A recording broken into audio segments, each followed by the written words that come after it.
அனைவருக்கும் வணக்கம். அது சரியா மார்ச் 23, 1997 அமெரிக்காவில் இருக்கிற அலபாமா அப்படின்ற மாகாணத்தில் உள்ள பெல்காம் அப்படின்ற ஒரு பகுதியில் இருந்து அந்த நாட்டோடைய எமர்ஜென்சி நம்பரான 911க்கு அன்றைய நாள் இரவு 9 மணி வாக்கில் 16 வயது இருந்த மார்க் அப்படின்ற ஒரு சிறுவன் கால் பண்ணி இருந்திருக்கான். அந்த சிறுவன் அந்த ஆபரேட்டர் கிட்ட என்ன சொல்றான்னா, நான் என்னுடைய ஃப்ரெண்ட்ஸ் கூட வெளியில போயிட்டு வந்தேன் சார். ரிட்டர்ன் வீட்டுக்கு வந்து பார்க்கும்போது என்னுடைய குடும்பத்தில் இருக்கிற எல்லாருமே இறந்து போயிருக்காங்க. சீக்கிரமா எனக்கு உதவிக்கு ஆள் அனுப்புங்க, எனக்கு ரொம்பவே பயமா இருக்கு அப்படின்னு சொல்லி இருந்திருக்கான். அந்த பையன்கிட்ட இருந்து அட்ரஸ்லாம் வாங்கி கொண்ட ஆபரேட்டர் லோக்கல் போலீஸ் அதிகாரிகளுக்கு தகவலையும் கொடுத்து விட்டிருந்திருக்காரு. கொஞ்ச நேரத்திலே போலீஸ் ஆபீசரும் சம்பவ இடத்துக்கு வந்து அந்த பையனை பார்க்குறாங்க. அந்த பையன் பயந்தபடி நடுக்கத்தோட இருக்கிறதையும் கவனிக்கிறாங்க. அதன் பிறகு போலீஸ் ஆபீசர் ஒருவேளை கில்லர் அந்த வீட்டுக்குள்ள இருக்கலாமோ அப்படின்னு சொல்லிட்டு மேலும் சில ஃபோர்ஸ்லாம் அந்த இடத்துக்கு வர வைக்கிறாங்க. டாக் ஸ்குவாட், ஃபாரன்சிக் டிபார்ட்மெண்ட் அப்படின்னு சொல்லிட்டு எல்லாருமே சம்பவ இடத்துக்கு வந்து அந்த வீட்டோடைய டோரை திறந்துட்டு உள்ள நுழையிறாங்க. அந்த சமயத்தில் அந்த வீட்டோடைய ஹாலில் ஃபயர் பிளேஸ் கிட்ட 40 வயது இருந்த ஒரு ஆள் ரொம்பவே கொடூரமான முறையில் ரத்த காயத்தோட அந்த இடத்துல இறந்து கிடக்கிறாரு. அங்கிருந்து லிவிங் ரூமுக்கு லைட்டாக நகரும் போது அந்த இடத்துல ஒரு டேபிள் ஒன்று இருக்கு. அந்த டேபிளில் சில டிராயிங்லாம் வரையப்பட்டிருந்திருக்கு. அந்த டிராயிங் போர்டை பார்க்கும் போதும் பாதி வரைந்தபடி தான் இருந்திருக்கு. அது மேலே நிறைய ரத்த துளிகள்லாம் தெரியுது. அதே சமயம் அந்த டேபிளுக்கு பக்கத்தில் ஒரு உடைந்த பல்லும் ஒரு கைப்பிடி இல்லாத கத்தியும் அந்த இடத்துல பார்க்குறாங்க. மேற்கொண்ட அந்த ரத்தம் எந்த இடத்தை நோக்கி நகர்ந்து போகுதோ அதை ஃபாலோ பண்ண அப்படியே போலீஸ் ஆஃபீஸர் போகும்போது ஒரு மாடிப்படி கிட்ட போயிருந்திருக்கு. அந்த மாடிப்படியில் ஏறி மாடியில் இருக்கிற ரூம் எல்லாத்தையுமே செக் பண்ணி பார்க்கும்போது ஒரு ரூம் மெல்லமா அமைதியா இருக்கு. ஆனால் அங்கே இருக்கிற பொருட்கள் எல்லாமே கலைந்தபடி இருக்கு. இன்னொரு ரூமை பார்க்கும்போது அது போலீஸுக்கு தகவல் கொடுத்த மார்க்கோடைய ரூம் மாதிரி தெரியுது. அங்கே இருக்கிற பொருட்கள் எதுவுமே கலையாமலே இருக்கு. இன்னொரு ரூமை பார்க்கும்போது சுருள் முடியோட ஒரு சிறுமி போர்வையால போத்தப்பட்ட நிலையில ரத்த காயத்தோட இறந்து கிடக்கிறத போலீஸ் ஆபீசர் பார்க்குறாங்க. அதன் பிறகு அங்கிருந்து முதலாவது ரூமுக்கு மறுபடியுமே வந்து அந்த ரூமை மறுபடியுமே செக் பண்ணி பார்க்கும்போது பாத்ரூம் பூட்டினபடி இருந்திருக்கு. இதனால பாத்ரூம்ல தெரிகிற ஒரு சின்ன ஓட்ட வழியா உள்ள யாராவது இருக்காங்களா அப்படின்னு சொல்லி செக் பண்ணி பார்க்கும்போது தான் அந்த பாத்ரூம்குள்ள ஒரு பெண்மணி கொடூரமான முறையில் ரத்த வெள்ளத்தில் இறந்தபடி உட்கார்ந்து இருக்கிறத பார்த்துருந்துருக்காங்க. உடனடியாக டோரை உடைச்சிட்டு போலீஸ் ஆஃபீஸர் உள்ள போறாங்க. ரத்த வெள்ளத்தில் இறந்து கிடக்கிற அந்த பெண்மணியை பார்த்துட்டு மறுபடியும் அந்த ரூமை கம்ப்ளீட்டாக அலசி ஆராயும் போது பெட்டுக்கு கீழே ஒரு 7 வயது இருந்த ஒரு சிறுமி கொடூரமான முறையில் அதே மாதிரி இறந்து கிடக்குறாங்க. அந்த வீட்டில் இறந்து கிடந்த 2 சுருள் முடியோடு இருக்கிற குழந்தைகளை பார்க்கும்போது ஒருத்தருக்கு 5 வயதும் ஒருத்தருக்கு 7 வயதும் இருக்கிற மாதிரி தான் தெரியுது. மேற்கொண்டு அந்த வீட்டில் இறந்து கிடந்த 4 பேருமே ரொம்பவே கொடூரமான முறையில் தான் அந்த இடத்துல இறந்து கிடக்குறாங்க. இந்த அளவுக்கு கொடூரமான முறையில் இவர்களை யார் தான் கொலை பண்ணியிருப்பா அப்படின்ற ஒரு சந்தேகம் போலீஸ் ஆஃபீஸருக்கு அந்த இடத்துல எழ ஆரம்பிக்குது. அன்னைக்கு அந்த வீட்டில் இறந்து கிடந்த 4 பேரும் யார், அவர்களுக்கு உண்மையிலேயே என்னதான் நடந்துச்சு, யார் இவர்களை கொலை பண்ணது, போலீஸ் ஆஃபீஸர் இதை கண்டுபிடிச்சாங்களா இல்லையா? 1997 சமயங்களில் அமெரிக்க மக்களால் மறக்கவே முடியாத ஒரு கொடூரமான ஒரு மிருகத்தனமான சம்பவத்தை பற்றி தான் இன்னைக்கான வீடியோவில் பார்க்க போகிறோம். இந்த வீடியோவில் நிறைய ட்விஸ்ட் அண்ட் டர்ன்லாம் இருக்கிறதுனால எந்த இடத்துலையுமே ஸ்கிப் பண்ணாமல் தொடர்ந்து பார்த்துக்கிட்டே வாங்க. நான் உங்கள் Babu Shankar and welcome to Babu Shankar files.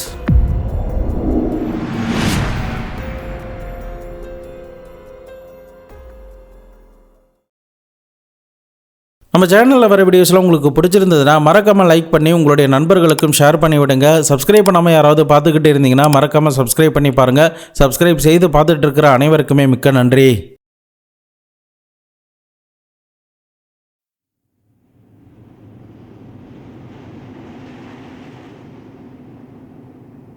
அந்த வீட்டில் ஒரு கொடூரமான கிரைம் சீனை பார்த்ததுக்கு பிறகு குற்றவாளியை சீக்கிரமாக பிடிச்சிடணும் அப்படின்னு சொல்லிட்டு பரபரப்பாக ஃபாரன்சிக் டிபார்ட்மெண்ட் அதிகாரிகள், மெடிக்கல் டீம் அதிகாரிகள்லாம் வர வச்சு அந்த இடத்த கம்ப்ளீட்டாக சோதனை பண்ணிக்கிட்டே இருந்திருக்காங்க.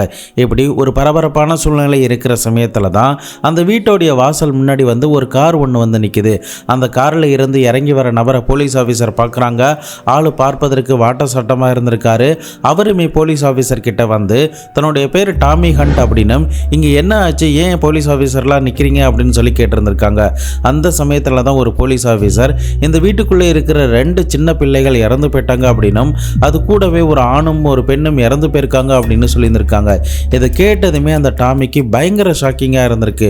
உடனடியாக அவர் போலீஸ் ஆஃபீஸர்கிட்ட என்ன சொல்கிறாருன்னா, அந்த வீட்டில் இறந்து போன அந்த 2 சின்ன பெண் குழந்தைகளும் என்னுடைய குழந்தைகள் தான் அப்படின்னும், இங்கே இறந்து போவதற்கு 2 நாட்களுக்கு முன்னாடியே அவங்க ஸ்கூலில் நடந்த அழகி போட்டிகள்லாம் முடிஞ்சதுக்கு பிறகு அவங்களுடைய அம்மாவான டெட்ரா ஹண்ட் அப்படின்றவங்களுடைய வீட்டுக்கு நான் அனுப்பி வைத்தேன் அப்படின்னும், அதன் பிறகு ஞாயிற்றுக்கிழமை 9 மணி வாக்கில் நாங்கள் வீட்டுக்கு வரதா அந்த 2 சின்ன பிள்ளைகளும் சொன்னாங்க.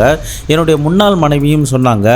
அதனால் நான் நீண்ட நேரமாக என்னுடைய வீட்டில் காத்துக்கிட்டு இருந்தேன். ஆனால் 9:30 ஆகியுமே இவர்கள் வராததுனால உடனடியாக நான் கால் பண்ணி பார்த்த போதும் எந்தவித ரெஸ்பான்ஸுமே இல்லை.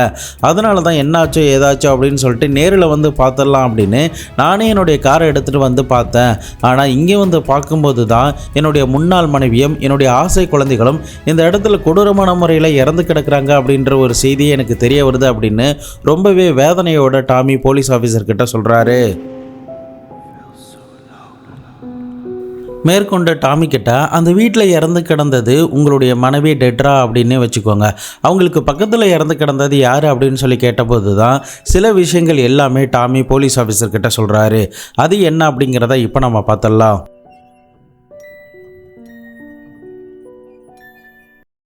சரியா 1967 கெண்டால் மற்றும் எலிசபெத் அப்படின்ற தம்பதியினருக்கு இரண்டாவதா பிறந்த மகள் தான் அந்த வீட்டில் இறந்து கிடந்த டெட்ரா அப்படின்ற இந்த பெண்மணி. இந்த பெண்மணி அலாபாமாவில் இருக்கக்கூடிய கிளான்டன் அப்படின்ற பகுதியில் தான் பிறந்திருக்காங்க. இவங்களுக்கு ஒரு அக்கா இருந்திருக்காங்க. அவங்களுடைய பேர் கென்ட்ரா, அவங்களுடைய தங்கை பேர் தேத்ரா. எப்படி இவங்க 3 பேருடைய பெயருமே தனித்துவமாக இருக்குதோ அதே மாதிரி இவங்களுடைய குணமும் தனித்துவமாக தான் இருக்கும். இவங்க வசிச்சுக்கிட்டு இருக்கிற அதே பகுதியில் நிறைய தொழிற்சாலைகள்லாம் இருக்குது. அதே மாதிரி அந்த பகுதியில் நிறைய பீச் பழங்கள்லாம் அறுவடை செய்வாங்க. டெட்ராவும் ஹைஸ்கூல் படிக்கிற சமயத்தில் தான் இந்த டாமியை முதல் முறையாக சந்திச்சு இருந்திருக்காங்க. 2 பேருமே பெரிய குடும்பத்தார்கள் அப்படிங்கிறதுனால 2 பேருக்குள்ளேயும் ஒரு நல்ல நட்பு ஏற்பட்டிருந்திருக்கு. அதே சமயம் ஸ்கூல் முடிச்சதுக்கு பிறகு டாமி ஹண்ட்டும் டெட்ராவும் தங்களுடைய காதலை தெரியப்படுத்தி இருந்திருக்காங்க. அதன் பிறகு அவங்களுடைய கல்லூரி லைஃப்லாம் முடிஞ்சதுக்கு பிறகு 2 பேருமே 21 வயதில் திருமணம் கட்டி இருந்திருக்காங்க. இதன் பிறகுதான் அந்த வீட்டில் இறந்து கிடந்த 2 குழந்தைகளான மூத்த குழந்தையான செல்சியா பிறந்திருக்காங்க. 2 வருடங்கள் கழித்து செலிசாவும் பிறந்திருக்காங்க. என்னதான் இந்த குழந்தைகளுக்கு வயது வித்தியாசம் இருந்தாலும் கூட பார்ப்பதற்கு இரட்டை சகோதரிகள் மாதிரி இருப்பாங்க. மேற்கொண்டு அவங்களுடைய அம்மாவும் ஒரே மாதிரியான ட்ரெஸ் தான் கொடுப்பாங்க. அதே சமயம் அவங்க அம்மாவுக்கு இருக்கிற மாதிரியான சுருள் முடி தான் இந்த குழந்தைகளுக்குமே இருந்திருக்கு. இதில் ஒரு குழந்தைக்கு குட்டையான ஒரு சுருள் முடி இருக்கும், இன்னொரு குழந்தைக்கு நீளமான ஒரு சுருள் முடி இருக்கும். பார்ப்பதற்கு ஒரே மாதிரி இருந்தாலுமே வளர வளர 2 பேருடைய குணங்களும் வித்தியாசமாக தான் இருக்கு. இதில் இரண்டாவது மகளான செலிசா ரொம்பவே அமைதியானவங்க. என்னதான் இந்த 2 குழந்தைகளுக்குள்ளேயும் சின்ன சின்ன சண்டைகள்லாம் வந்தாலுமே அதை எதையுமே பொருட்படுத்தாமல் நல்ல சந்தோஷமான ஒரு வாழ்க்கையை தான் இந்த தம்பதியினர் ஆரம்பத்தில் வாழ்ந்திருக்காங்க. அதன் பிறகு 1994 ஒரு குழந்தைக்கு 5 வயது இருக்கிற சமயத்திலையும் இன்னொரு குழந்தைக்கு 3 வயது இருக்கிற சமயத்திலையும் டாமி ஹண்ட்டும் இந்த டெட்ராவுக்கு மனக்கசப்பு ஏற்பட ஆரம்பிக்குது. இதனால் 2 பேருமே பிரிஞ்சிடலாம் அப்படின்ற ஒரு பிளானுக்கு வந்திருக்காங்க. ஆனால் இவங்க பிரியறதன் மூலயமா இந்த 2 குழந்தைகளுமே பாதிச்சிடக்கூடாது அப்படின்ற ஒரு முடிவுக்கும் வராங்க. அதன் அடிப்படையில் சுமூகமாக பிரிஞ்சதுக்கு பிறகு 2 பேருடைய வீட்லேயுமே அடிக்கடி இந்த குழந்தைகள் போயிட்டு தங்கிக்கிட்டு தான் வராங்க. அப்பா அம்மாவுடைய பாசம் எல்லாமே அந்த சின்ன குழந்தைகளுக்கு கிடைச்சிக்கிட்டே தான் இருந்திருக்கு. மறுபக்கம் இந்த டாமி ஹண்ட்டும் டெட்ராவும் தனித்தனி வீட்டில் வாழ ஆரம்பிக்கிறாங்க. அவரவர்கள் சமைச்சு வாழ்கிறாங்க. இந்த 2 குழந்தைகளும் ஸ்கூல் டைமில் இந்த அம்மாவுடைய தான் இருக்கும், லீவு நாட்களில் இந்த அப்பாவுடைய தான் இருக்கும். இப்படி இவங்களுடைய வாழ்க்கையில் எந்தவித பிரச்சனையுமே இல்லாமல் நல்லா போய்கிட்டு இருக்கிற சமயத்தில் தான் இந்த டெட்ரா அவங்கள விட 10 வயது மூத்த நபரான ராண்டி டியூக் அப்படின்ற ஒருத்தரை மீட் பண்ணுறாங்க.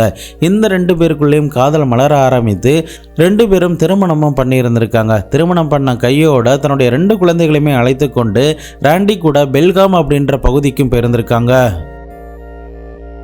இந்த ராண்டி அப்படின்றவர் தான் அந்த வீட்டில் இறந்து கிடந்த 4வது நபர்.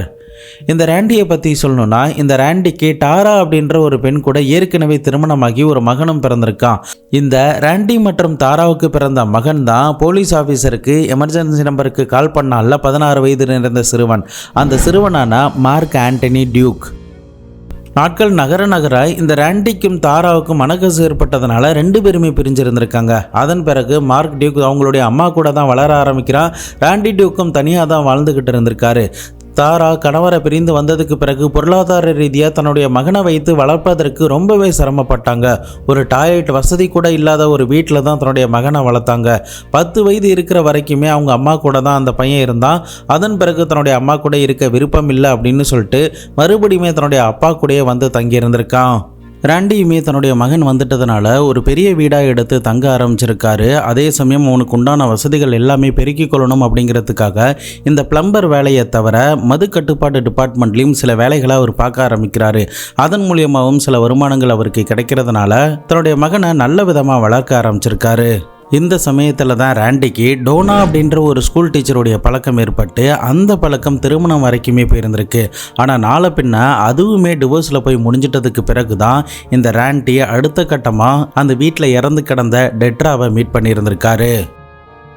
1997 சமயத்தில் இந்த ராண்டிக்கு 39 வயது, டெட்ராவுக்கு 29 வயது, மார்க்குக்கு 16 வயது. ஒரு பக்கம் டெட்ரா தன்னுடைய கணவரை பிரிந்து வந்ததுக்கு பிறகு இந்த ராண்டியை திருமணம் கட்டி இருந்திருக்காங்க. இந்த ராண்டி கூடவே அந்த 16 வயது மகனான மார்க்கும் வந்திருக்கான். இப்போ இந்த ராண்டியோடைய ஒரு ஆண் குழந்தை மற்றும் மறுபக்கம் அந்த டெட்ராவுடைய 2 பெண் குழந்தை அப்படின்னு சொல்லிட்டு இந்த 5 பேருமே ஒரே வீட்டில் தங்க ஆரம்பிச்சிருக்காங்க. இந்த 5 பேருக்குள்ளேயும் நல்ல ஒரு பாண்டிங் இருந்ததுனால யாருக்குள்ளேயுமே எந்தவித பிரச்சனையுமே இல்லாமல் சந்தோஷமாக தான் அவங்களுடைய வாழ்க்கையும் நகர்ந்து போய்கிட்டே இருக்கு.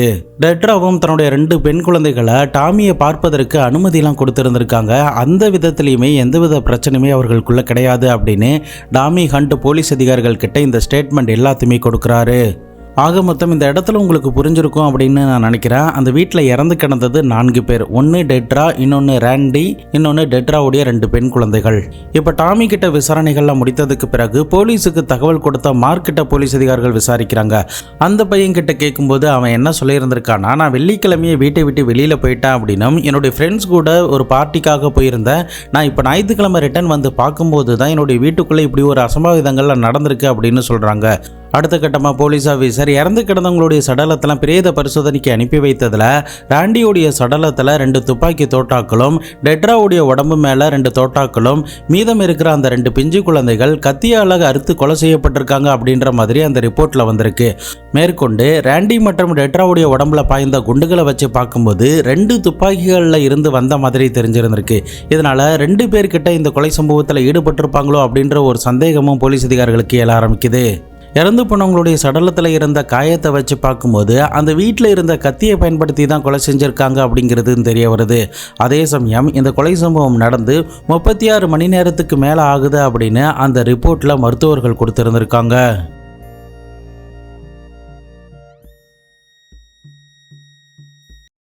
பட் போலீஸ் ஆஃபீஸர் மறுபடியுமே மார்க்கிட்ட கொலை நடப்பதற்கு முன்னாடி அந்த குடும்பத்தார்கள் கூட முக்கியமாக அந்த கணவன் மனைவிக்குள்ளே ஏதாவது சண்டைகள் இருந்துச்சா அப்படின்ற மாதிரிலாம் விசாரிக்கிறாங்க. அப்படிலாம் எதுவுமே இல்லை, நான் வெள்ளிக்கிழமையே வீட்டை விட்டு கிளம்பிட்டேன் அப்படின்னு சொல்லியிருந்திருக்கான்.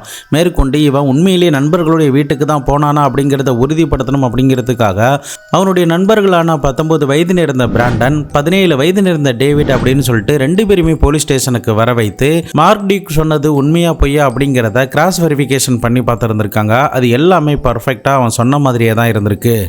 அக்கம்பக்கத்தில் இருந்தவர்களுமே அந்த இடமே ரொம்பவே ஒரு பாதுகாப்பான இடம் அப்படின்னு தான் நினச்சிக்கிட்டு இருந்தாங்க. ஆனால் இப்படி ஒரு கொலை சம்பவம் நடந்ததுமே அங்கே இருந்த எல்லாருமே பயங்கர அதிர்ச்சிக்குள்ளாக இருந்திருக்காங்க. மேற்கொண்டு பாதிக்கப்பட்ட குடும்பத்தார்கள் இந்த வழக்குடைய குற்றவாளியை சீக்கிரமாக கண்டுபிடிக்கணும், அவனுக்கு தக்க தண்டனை கொடுக்கணும் அப்படின்னு சொல்லிட்டு மீடியா மூலியமாக சில கோரிக்கைகள்லாம் வச்சுருந்துருக்காங்க.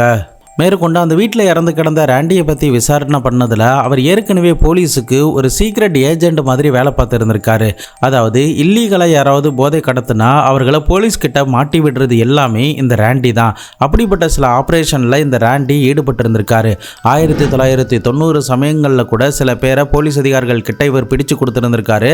ஒருவேளை அந்த கும்பலில் இருந்தவங்க யாராவது இந்த ராண்டியோடைய கொலை சம்பவத்தில் ஈடுபட்டிருப்பாங்களோ அப்படின்னு சொல்லிட்டு அவர்களையும் அழைத்து விசாரணை பண்ணி பார்க்கும்போது எந்த ஒரு ஆதாரமுமே போலீஸ் அதிகாரிகளுக்கு கிடைக்காமலே போகுது. மேற்கொண்ட அரசாங்கத்தின் சார்பாக இந்த வழக்குடைய குற்றவாளியை பற்றி தகவல் கொடுப்பவங்களுக்கு அந்த சமயத்திலேயே $20,000 அமெரிக்கன் கொடுப்போம் அப்படின்னு சொல்லிட்டு அறிவிப்பு ஒன்று அறிவிச்சிருந்திருக்காங்க. இந்த அறிவிப்பு வெளியானதுக்கு பிறகு நிறைய பேர் ஒரு குற்றம் சாட்டின ஒரு நபர் யாருன்னா மார்க் மட்டும்தான். ஏன்னா இந்த மார்க்கோடைய பாஸ்ட் எல்லாமே ரொம்பவே மோசமாக தான் இருந்திருக்கு. அவனுடைய அம்மா இவனை சரியாக வளர்க்கல, இவனுக்கு சரியான பாடமும் புகட்டலை. அதே சமயம் இவன் படிக்கிற இடங்கள்ல சில பசங்க கூட சண்டெல்லாம் போட்டிருந்திருக்கான். ஒரு கேங்கெல்லாம் ஒன்று ஃபார்ம் பண்ணி பண்ணி அடிக்கடி ஒன்னாதான் சுத்திக்கிட்டு திரிவானுங்க அப்படின்ற மாதிரியான சில எழுதப்படாத ரிப்போர்ட்ஸ்லாம் போலீஸ் அதிகாரிகளுடைய காதுல வந்து விழ ஆரம்பிக்குது.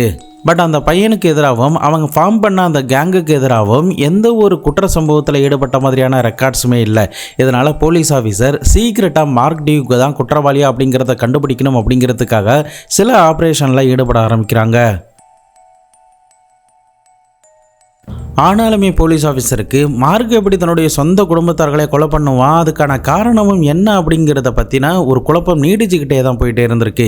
இந்த சமயத்தில் தான் போலீஸ் ஸ்டேஷனுக்கு ஒரு மர்மமான ஒரு சீக்ரெட்டான ஒரு ஃபோன் கால் ஒன்று வருது. அந்த ஃபோன் காலில் என்ன வருதுன்னா, மார்க் தன்னுடைய கேர்ள் ஃப்ரெண்டு கிட்ட தான் தான் அந்த கொலையை பண்ணதா ஒத்துக்கிட்டா, நீங்கள் அந்த கேர்ள் ஃப்ரெண்டை கூப்பிட்டு விசாரணை பண்ணால் உங்களுக்கு மீதி விவரம்லாம் தெரியும் அப்படின்னு சொல்லியிருந்திருக்காங்க. அதன் அடிப்படையில் மார்க்கு கிட்ட உன்னுடைய கேர்ள் ஃப்ரெண்ட் யார், அவங்க என்ன ஊர், அவங்க அப்பா அம்மா யார் அப்படின்ற முதற்கொண்டு எல்லாத்தையுமே தெரிந்து கொண்டு 14 வயது நேர்ந்த சமீரா அப்படின்ற அவனுடைய கேர்ள் ஃப்ரெண்டை வர வச்சிருந்திருக்காங்க.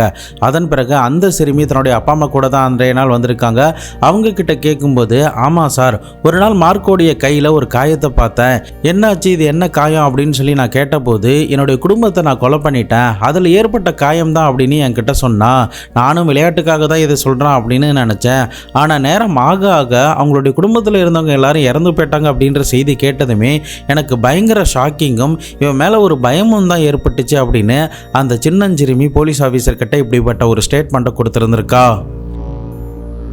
இதனால் போலீஸ் ஆஃபீஸர் அந்த சமீரா அப்படின்ற சிறுமியோடைய உடம்பு மேலே ஒரு ரெக்கார்டிங் டிவைஸை வைத்து அவங்களுடைய நண்பர்கள்லாம் என்னென்ன பேசிக்கிறாங்க அப்படிங்கிறத சீக்ரெட்டாக ஒட்டு கேட்டிருந்திருக்காங்க. ஆனாலுமே அதில் போதுமான எந்த ஒரு தடயமுமே கிடைக்கல. ஆனால் போலீஸ் ஆஃபீஸருக்கு இந்த கொலை சம்பவத்தில் மார்க்கோடைய நண்பர்களும் ஈடுபட்டிருக்காங்க அப்படிங்கிறது தெரிந்ததுனால அவனுடைய நண்பனான எலிசன் அப்படின்றவனை கைது பண்ணி கஸ்டடியில் எடுத்து விசாரிக்கிறாங்க. அப்போது தனக்கும் இதுக்கும் எந்த ஒரு சம்பந்தமும் கிடையாது, இப்படிப்பட்ட கொலை சம்பவத்தில் நாங்கள் யாருமே ஈடுபடலை அப்படின்னு தான் சொல்லிக்கிட்டே வரான். ஆனால் போலீஸ் ஆஃபீஸர் துருவி கேட்கும்போது தான், நாங்கள் 4 பேருமே சேர்ந்து தான் அன்றைய நாள் அந்த வீட்டுக்கு போனோம், நான் வெளியில் தான் நின்று கொண்டு இருந்தேன் அப்படின்ற மாதிரி சொல்லியிருந்திருக்கான். மேற்கொண்டு வீட்டுக்குள்ளே யார் போனது அப்படின்னு சொல்லி கேட்டபோது, மார்க்கும் அவனுடைய இன்னொரு நண்பனான பிராண்டன் தான் வீட்டுக்குள்ளே போனாங்க, நான் அவன் கூட போனேனே தவிர மற்றபடி நான் எதுவுமே பண்ணலை அப்படின்னு தான் சொல்லியிருக்காங்க.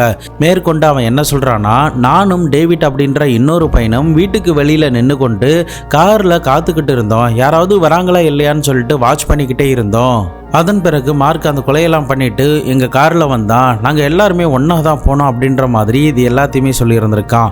இப்போ போலீஸ் ஆஃபீஸர் இந்த ரெக்கார்ட்ஸ் எல்லாத்தையுமே எடுத்துக்கொண்டு மார்க்கு கஸ்டடியில் எடுத்து விசாரணை பண்ணும்போது தனக்கு எதுவுமே சம்பந்தம் இல்லாத மாதிரியே பேசிக்கிட்டே வரான். ஆனால் அவனுடைய உடம்புல இருந்த காயம் மற்றும் அவனுடைய தடுமாற்றத்தை வச்சு அவன் தான் பண்ணா அப்படிங்கிறது அந்த இடத்துல போலீஸ் ஆஃபீஸருக்கு உறுதியாக இருந்திருக்கு. ஆனாலுமே அவன் வாயில இருந்து உண்மைகள் வரணும் அப்படிங்கிறதுக்காக துருவி கேட்டுக்கிட்டே இருந்திருக்காங்க. அப்போது மறுபடியுமே இல்லை அப்படின்னு சொல்லிக்கிட்டே வரும்போது தான் தங்ககிட்ட இருக்கிற ரெக்கார்டை எடுத்து அவங்ககிட்ட காட்டும்போது நடந்த உண்மைகள் எல்லாத்தையுமே வேற வழியே இல்லாமல் போலீஸ் ஆஃபீஸர் கிட்ட ஒத்துக்கொள்ளவும் செஞ்சிருந்திருக்கான். மார்க்கோடைய அப்பா அம்மா பிரிந்ததுக்கு பிறகு மார்க் அவங்களுடைய அம்மா கிட்ட தான் வளர்ந்துருக்கான். அந்த சமயத்தில் பொருளாதார ரீதியாகவும் அவங்க சிரமப்பட்டுக்கிட்டு இருந்ததுனால இவனை பயங்கர டார்ச்சர்லாம் பண்ணியிருந்திருக்காங்க. இந்த டார்ச்சர் பண்ணதுக்கு பிறகு ரிட்டன் இவன் 10 வயதில் தன்னுடைய அப்பாவுடைய வீட்டுக்கு வரும்போது அவனுடைய அப்பா பயங்கர ஸ்ட்ரிக்டாக இருந்திருக்காரு. இவன் சின்ன வயதில் சரியாக வளரல, அதனால் இவனை நல்ல விதமாக வளர்க்கணும் அப்படிங்கிறதுக்காக அவனை ரொம்பவே ஸ்ட்ரிக்டாக வளர்க்க ஆரம்பிக்கிறாரு. ஆனால் இது எல்லாமே மார்க்குக்கு பிடிக்காமல் போகிறதுனால அவங்க அப்பா கூட அடிக்கடி சின்ன சண்டைகள்லாம் ஏற்பட ஆரம்பிக்குது. என்னதான் அவங்களுடைய அப்பா பைக் எடுக்கக்கூடாது, 2 வீலர் எடுக்கக்கூடாது அப்படின்னு சொன்னாலும் கூட 2 பேருக்குள்ளேயுமே சண்டைகள் நீடிச்சுக்கிட்டே போய்கிட்டே இருந்திருக்கு. இந்த ரெஸ்ட்ரிக்ஷன் எல்லாமே ஒரு கட்டத்தில் இந்த பையனுக்கு பயங்கர ஆத்திரத்தை ஏற்படுத்த ஆரம்பித்து தன்னுடைய 3 நண்பர்கள்கிட்டையும் தன்னுடைய அப்பாவை கொலை பண்ண போகிறான் அப்படின்ற மாதிரி சொல்லியிருந்திருக்கான். ஆரம்பத்தில் எல்லாருமே சும்மா ஜோக்குக்காக தான் இவன் சொல்கிறான் அப்படின்னு நினச்சிருந்திருக்காங்க. ஆனால் போக போக அவன் சீரியஸாக மறுபடியுமே கோபத்தோட சொல்லிக்கிட்டே வரதுனால அவனுடைய நண்பனான பிராண்டன், எலிசன், டேவிட் அப்படின்னு சொல்லிட்டு இந்த 3 பேருமே நாங்கள் உதவி பண்ணுறோம் அப்படின்னு சொல்லியிருந்திருக்கான். பிராண்டன் தான் அவன்கிட்ட இருக்கிற 2 துப்பாக்கிகளை இந்த மார்க்கு கிட்டேயே கொடுத்துருந்துருக்கான். நான் உனக்கு என்ன நடந்தாலும் துணையாக வரேன் அப்படின்ற மாதிரி சொல்லியிருந்திருக்கான். அதன் அடிப்படையில் தான் அந்த மார்ச் 21ஆம் தேதி இவன் தன்னுடைய நண்பர்களை வந்து மீட் பண்ணியிருந்திருக்கான். அதன் பிறகு என்ன பண்ணலாம் ஏது பண்ணலாம் அப்படின்னு சொல்லிட்டு பயங்கர திட்டங்கள்லாம் தீட்டியிருந்திருக்காங்க. அப்படி தான் சனிக்கிழமை வாகல அவங்களுடைய வீட்டுக்குள்ளே போகலாம் அப்படின்னு சொல்லி பிளான் பண்ணியிருந்திருக்கானுங்க. அதன் அடிப்படையில் ஒரே காரில் இந்த 4 பேருமே துப்பாக்கியை எடுத்துக்கொண்டு போயிருந்திருக்காங்க. மார்க்கும் பிராண்டனும் வீட்டுக்குள்ள நுழையிறாங்க. மறுபக்கம் காரில் டேவிட்டும் மைக்கும் காத்துக்கிட்டு இருந்திருக்காங்க. இந்த மார்க்கும் பிராண்டனும் கையில் துப்பாக்கியோட அந்த வீட்டுக்குள்ளே நுழையிறாங்க. அந்த சமயத்தில் ராண்டியும் அவருடைய மனைவியான டெட்ராவும் டிவி பார்த்துக்கிட்டு இருக்காங்க. அவங்களுடைய 2 குழந்தைகள் மாடியில் டிராயிங் வரைஞ்சிக்கிட்டு இருந்திருக்காங்க. உடனடியாக இந்த 2 பேருமே துப்பாக்கியை காட்டி ராண்டியை மிரட்ட ஆரம்பிக்கிறாங்க. தன்னுடைய மகன் தானே தன்னை எங்கே கொலை பண்ணிட போகிறான் அப்படின்ற ஒரு நம்பிக்கையோடைய அவங்கிட்ட மெல்லமாக பேச்சு கொடுத்து சமாதானப்படுத்த ஆரம்பிக்கிறாங்க. நீ பண்ணுறது ரொம்ப தப்பு, நீ உட்காரு, எதாக இருந்தாலும் பேசி தீர்த்துக்கலாம் அப்படின்ற மாதிரி சொல்கிறாங்க. ஆனாலுமே அவனுக்கு தன்னுடைய அப்பா மேலே பயங்கர ஆத்திரம் இருந்ததுனால நெத்தி போட்டிலே சுட ஆரம்பிச்சிருக்கான். இதை பார்த்து பயந்து டெட்ராவும் ஓட ஆரம்பிக்கிறாங்க. உடனடியாக இந்த பிராண்டன் தான் கையில் இருக்கிற துப்பாக்கியால் அவங்களையுமே சுட ஆரம்பிச்சிருக்கான். அதன் பிறகு தன்னுடைய 2 பிள்ளைகளையுமே எப்படியாவது காப்பாற்றிடணும் அப்படின்னு சொல்லிட்டு ரத்த காயத்தோட குழந்தைகள் இருக்கிற இடத்துக்கு போய் பார்க்கும்போது அந்த 2 குழந்தைகளுமே அந்த இடத்துல இல்லை. அவங்களுமே பயந்தபடி ஏதோ ஒரு இடத்துல அந்த வீட்டுக்குள்ளே ஒளிஞ்சிருந்திருக்காங்க. மறுபக்கம் தன்னுடைய அப்பா உண்மையிலே இறந்து போயிட்டாரா அப்படிங்கிறத தெரிஞ்சுக்கணும் அப்படிங்கிறதுக்காக மார்க் கிச்சனில் போயிட்டு ஒரு கத்தியை எடுத்துகிட்டு வந்து சரசரன்னு குத்த ஆரம்பிச்சிருக்கான். அந்த சமயத்தில் அதில் இருந்த கைப்பிடி உடஞ்சிருந்திருக்கு. மறுபக்கம் பிராண்டன் அந்த டெட்ராவை சுட்டதில் அவங்களுடைய பல்லு கூட உடஞ்சி கீழே விழ ஆரம்பிக்குது. அவ்வளோ ரத்த காயத்திலையும் தன்னுடைய குழந்தைகளை எப்படியாவது காப்பாற்றிடணும் அப்படின்னு சொல்லிட்டு மாடியில் ஏறிக்கிட்டே இருக்காங்க. ஒரு கட்டத்தில் தன்னுடைய ஒரு மகள் கூட பாத்ரூமில் போயிட்டு இந்த டெட்ரா மறைஞ்சிருந்திருக்காங்க. அதன் பிறகு பாத்ரூம் கதவை உடைச்சிட்டு அவனுங்க கிட்ட இருக்கிற துப்பாக்கியால் சுட்டிருந்திருக்காங்க. அந்த சமயத்தில் குண்டு தீர்ந்து போயிட்டதுனால கையில் இருக்கிற கத்தியை வைத்து அவங்களுடைய கழுத்தையும் மறுத்திருந்திருக்காங்க. மறுபக்கம் அவனுடைய தங்கச்சியுடைய கழுத்தையும் மறுத்திருந்திருக்கான். இப்போ அந்த வீட்டில் ஒரு சிறுமி எங்கேயோ மறைஞ்சிருக்கா அப்படிங்கிறதுனால எல்லா இடங்களிலுமே தேடிக்கிட்டே இருந்திருக்காங்க. அப்போதான் ஒரு பெட்டுக்கு கீழே இன்னொரு சிறுமி ஒளிஞ்சிருக்கிறத பார்த்ததுமே உடனடியாக அவளையுமே தரதரன்னு இழுத்து கத்தியாலேயே கண்ணா பின்னான்னு குத்திட்டு அங்கிருந்து எந்தவித வருத்தமுமே இல்லாமல் எதுவுமே நடக்காத மாதிரி இவனுங்க 2 பேருமே வெளியில் வந்திருக்கானுங்க. கைகால்கள் எல்லாத்தையுமே கழுவிட்டு 4 பேருமே தியேட்டருக்கு போயிட்டு ஒரு படத்தையும் பார்த்துருந்துருக்கானுங்க. அந்த படம் முடிவதற்கு 15 நிமிடம் தான் இருக்குது. அதுக்கு முன்னாடி தான் இந்த 4 பேருமே அந்த தேட்டருக்குள்ளே போயிருந்திருக்காங்க. ஆனால் போலீஸ் ஆஃபீஸருடைய விசாரணை வரும்போது நாங்கள் எல்லாருமே தேட்டரில் இருந்த மாதிரியான ஒரு எவிடன்ஸை கிரியேட் பண்ணி கொடுத்துருந்துருக்கானுங்க. அதே சமயம் வெள்ளிக்கிழமை உன்னுடைய நண்பர்களுடைய வீட்டுக்கு போனது, நண்பர்களுடைய அப்பா அம்மாவை பார்த்தது அப்படின்னு சொல்லிட்டு எல்லா விதத்துலையுமே இவங்க ஒரு சுச்சுவேஷனை கிரியேட் பண்ணி வச்சுருந்துருக்கானுங்க.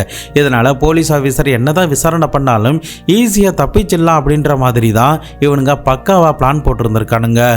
மேற்கொண்டு ராண்டி காட்டி கொடுத்த அந்த போதை கும்பல் தான் இவங்களை கொலை பண்ணியிருக்கணும் அப்படிங்கிற மாதிரி ஒரு சுச்சுவேஷனை கிரியேட் பண்ணணும் அப்படிங்கிறதுக்காக அங்கே இருந்த சுவர்களில் சில கீறல்கள் எல்லாமே குறியீடுகள் எல்லாமே வரைஞ்சி வச்சுட்டு வந்திருக்கானுங்க. இதன் அடிப்படையில் தான் போலீஸ் ஆஃபீஸர் ராண்டி போலீஸ் கிட்ட காட்டி கொடுத்த அந்த கும்பல் வந்து கொலை பண்ணியிருப்பாங்களோ அப்படின்னு சொல்லிட்டு இந்த வழக்கை திசை திருப்பவும் இவனுங்க முயற்சி பண்ணியிருந்திருக்கானுங்க. பட் மார்க்கோடைய பிளான் என்னவா இருந்திருக்குன்னா, யாராவது இந்த டெட் பாடிலாம் பார்த்துட்டு போலீஸ்கிட்ட தகவல் சொல்லுவாங்க அப்படின்ற மாதிரி தான் நினச்சிருந்திருக்கான். ஆனால் ஞாயிற்றுக்கிழமை இரவு வரைக்குமே யாருமே அந்த வீட்டுக்கு போய் பார்க்காததுனால இவனுக்கு பயங்கர ஷாக்கிங் ஆகி வேற வழி இல்லாமல் இவனே எமர்ஜென்சி நம்பருக்கு கால் பண்ணி ஒரு ட்ராமாவெல்லாம் நடத்தியிருந்திருக்கான்.